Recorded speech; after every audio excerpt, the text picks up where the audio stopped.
மார்க்கெட்டிங்கை AI எப்படி transform பண்ணிருக்குன்னு உங்களுக்கு தெரியுமா? Brands like Amazon, Netflix, Spotify இவங்க எல்லாராலையும் உங்களுக்கு பிடிச்ச ஸ்பெசிபிக் கண்டென்ட்டை எப்படி ஷோ பண்ண முடியுது?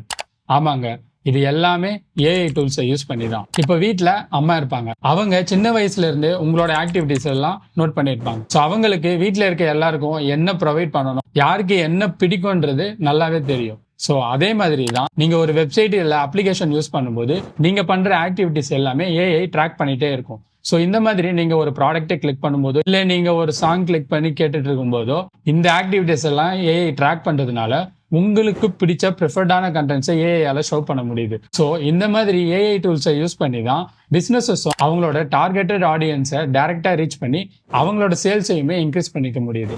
ஸோ நீங்கள் ரீசெண்டாக யூஸ் பண்ண ஏஐ டூல் எதுன்னு கமெண்ட்ல மென்ஷன் பண்ணுங்க. அண்ட் இந்த மாதிரி மார்க்கெட்டிங் டெக்னாலஜி அண்ட் டிப்ஸ் தெரிஞ்சுக்கணும்னா மறக்காம ரீச் டெக்னாலஜிஸை ஃபாலோ பண்ணிக்கோங்க.